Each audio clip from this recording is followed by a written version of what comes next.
안녕하십니까. 유순복의 띵킹 ITV 시간입니다.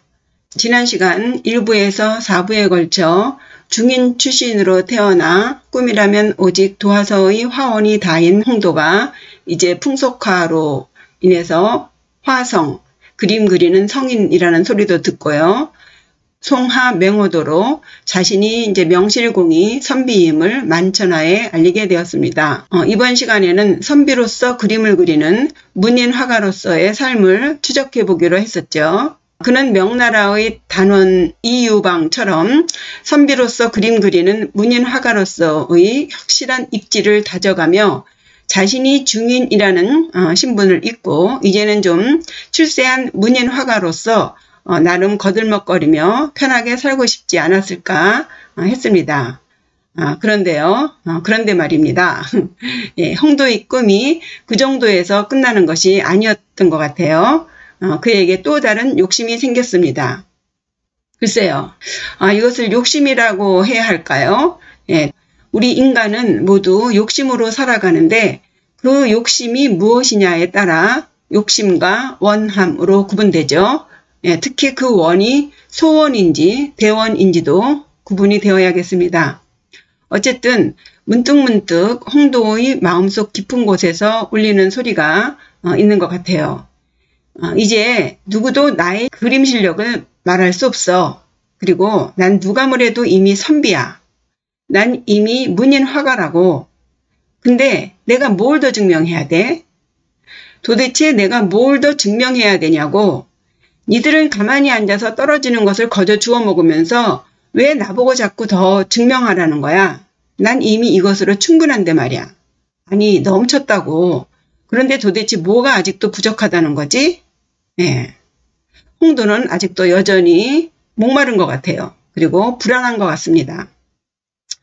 그럼 도대체 무엇이 문제인지, 도대체 무엇이 그로 하여금 끊임없이 도전하게 하는지 먼저 그의 밝혀지지 않은 숨겨진 출생의 비밀 속에서 뭘 좀 알아볼 수 있을까요? 먼저 그의 가계도를 보시겠습니다. 뭐 가계도라고 할 것은 없지만요. 그의 성장 배경을 보시면 그를 이해하시는데 좀 수월하실 것 같아요. 그는 그 아버지 김성무와 그 인동장 씨 어머니 사이에서 태어났습니다. 5대 조부가 이제 수문장을 했다고 하네요. 그리고 고조부가 무록직, 즉 복록이 없는 그 별제직을 했고요.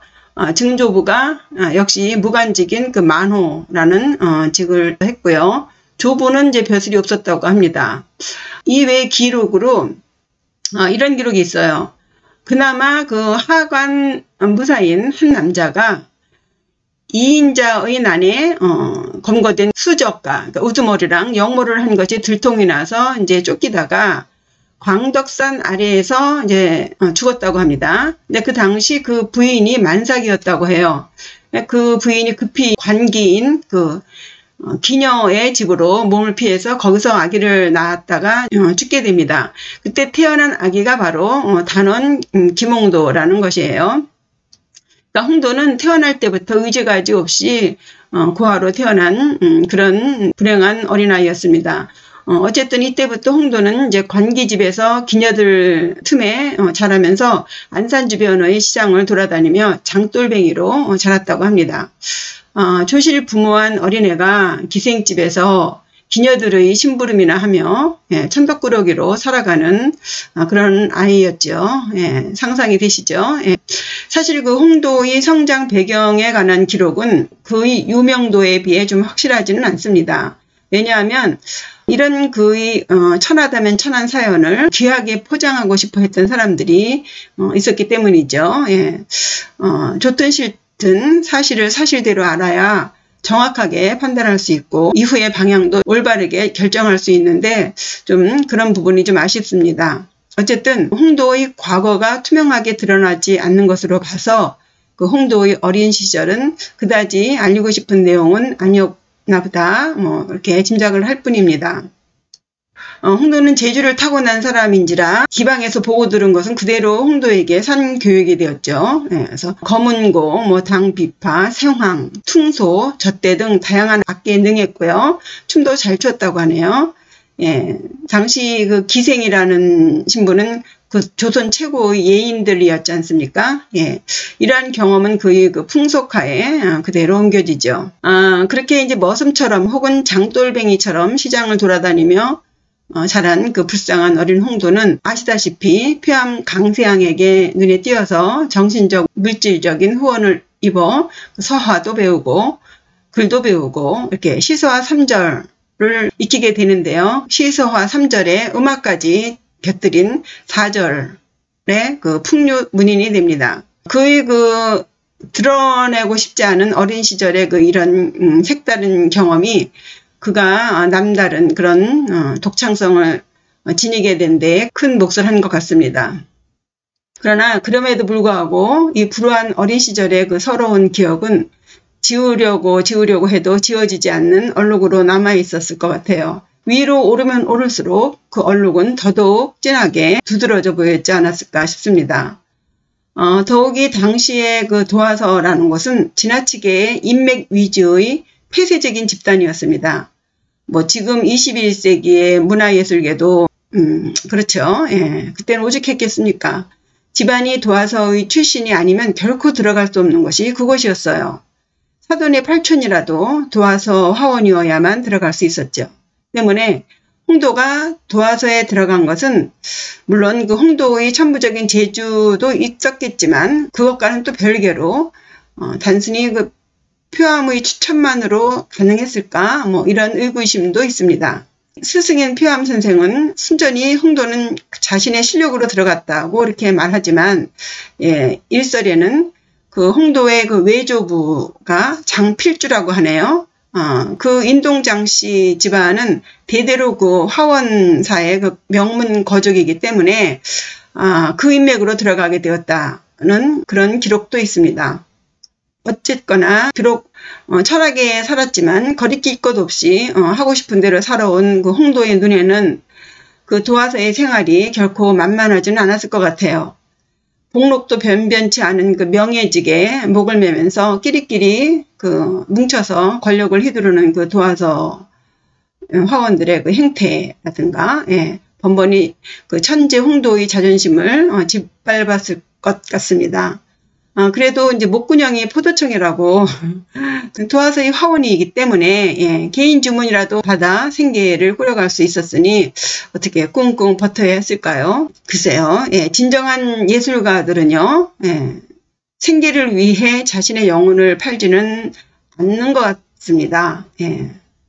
지금은 워낙에 자본주의 시대라 사람들이 많이 변하긴 했지만요. 그래도 거기다가 또 이 엄격한 규율을 요구하는 그 성리학의 나라, 이 조선에서 홍도 같은 그 자유로운 영혼의 예술가는 하루에도 수만 번씩 순이 턱턱 막혔을 것 같아요.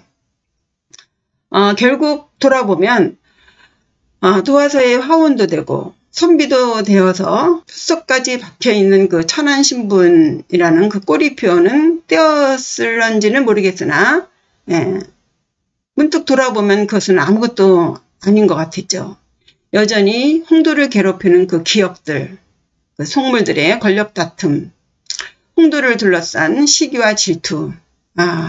참, 선비가 되면 괜찮을 줄 알았는데 선비가 됐는데도 그놈의 그 평상심이라는 것이 때때마다 이제 무너지는 것을 느끼는 거죠.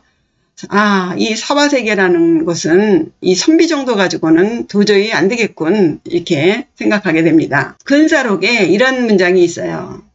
염계선생활, 성희천, 현희성, 사희현. 이 염계선생은요 송나라의 그 유학자 주돈이를 말합니다. 이 염계는 그 호입니다.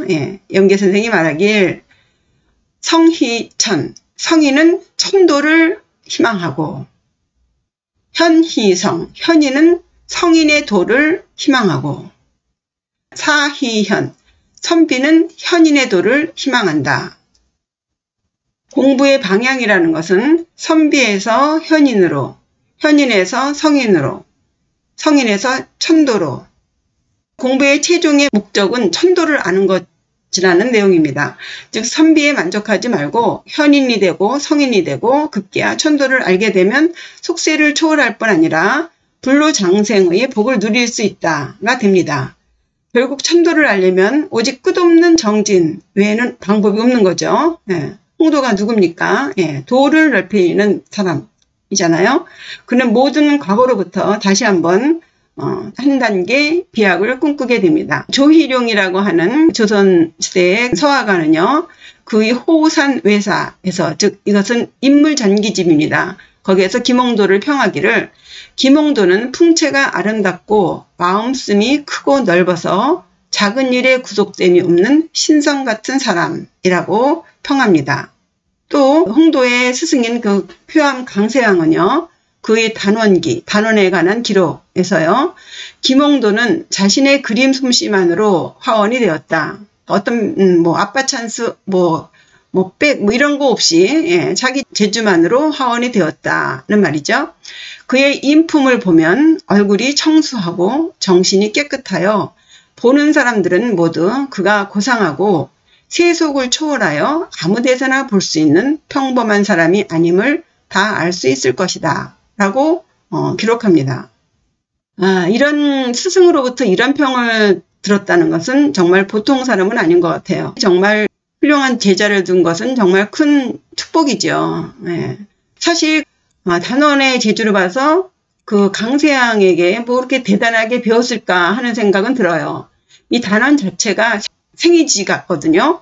근데 태어날 때부터 다 알고 태어난 거예요. 그러나 그것을 인정받는다는 것은 결코 쉽지 않죠. 예. 우리는 그 역사를 통해서 많은 천재들이 그 시기와 질투로 빛도 못 보고 사라지는 경우를 많이 보았죠. 이런 평을 들으면서 단원은 자신감을 갖게 되죠. 예. 그래서 그는 말합니다. 그래, 그림으로 내가 진정 화선임을 똑똑히 보여주지. 그리고 실제로도 난 이 모든 현실을 초월하는 신선이 될 거야 라고 결심을 하는 것 같아요. 다행히 그 홍도에게는 궁궐 안에 그의 이런 결심을 도울 수 있는 사람이 있었죠. 예, 능력자가 있었어요. 그의 재주를 알아주는 자가 있었죠. 그가 바로 개혁 군주이자 예인 군주로 알려져 있는 정조대왕이었습니다. 정조는 사도세자의 아들이죠. 예, 참 비운의 아들이죠. 정조는 그 홍제전서에 이런 내용을 밝힙니다. 홍제가 그의 호예요. 홍도, 이름도 같은 돌림자 같아요. 돌림자죠. 예. 김홍도는 그림에 솜씨가 있는 자로서 그 이름을 안 지가 오래되었다. 30년쯤 전에 나의 초상화를 그렸는데 이때부터 그림에 관한 모든 일은 모두 김홍도가 주관하게 하였다는 글이 있습니다. 만약에 정조의 총애가 없었다면 홍도는 예전에게 도화서를 뛰쳐나왔을 것 같아요. 정조의 총애가 끔찍했을 것이라고 짐작이 됩니다. 총애가 웬만했다면 도화서를 수백 번 뛰쳐나왔을 것 같아요. 어린 나이에 기방에서 인생의 밑바닥을 다 보고 자란 홍도 아닙니까? 예, 무서울 것이 뭐가 있겠습니까? 예, 그러니 홍도의 복은 천복이라는 것이죠. 그런 정조대왕이 어느 날 성운이 만국하옵게도 창덕궁의 벽에 신선도를 그리라고 명합니다. 언감청 고소원이었죠. 예, 어찌 감히 청하리요. 진실로 바라는 바입니다. 그렇죠? 예. 어쩜 그렇게도 정조대왕은 홍도의 마음을 잘 읽었던 것일까요?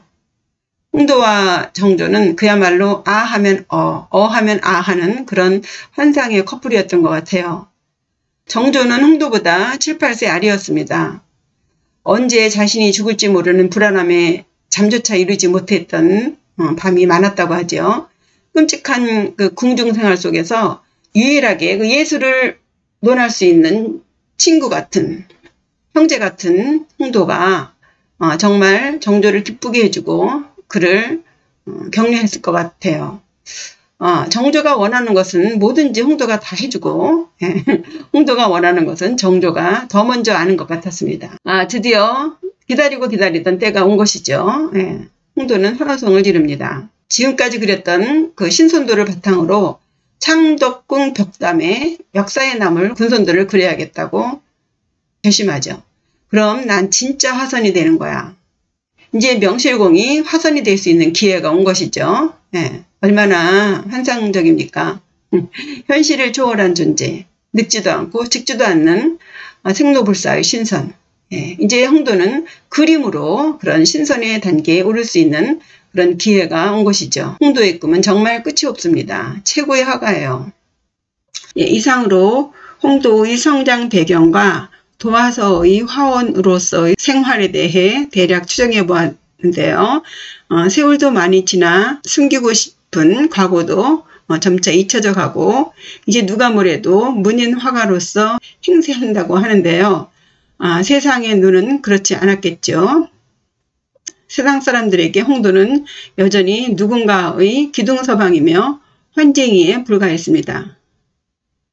하나도 달라진 것은 없었죠. 일만 생기면 저절로 굽어지는 허리며 뭔지 모를 억울함 등 건건마다 무너지는 자신의 마음을 걷잡을 수가 없었습니다. 선비만 되면 모든 것이 다 잘 돌아갈 줄 알았건만 선비가 되어도 여전히 마음은 한가하지 않았죠. 선비는 뭐 개뿔이었습니다. 홍도는 예전의 홍도에서 한 발자국도 나아가지 못했음을 알았죠. 마음 좋은 웃음을 웃으며 홍도는 또 결심합니다. 선비 가지고는 안 되겠어. 신선이 되어야겠어. 신선. 그림 그리는 신선 말이야. 그럼 다음 시간에는 창덕궁에 그려지는 멋진 군손도를 감상하시면서 홍도가 화선으로 등극하는지 알아보시겠습니다. 시청해 주셔서 감사합니다. 구독과 좋아요 꼭 눌러주세요. 댓글도 달아주시고요. 예, 다음 시간에 뵙겠습니다. 안녕히 계세요.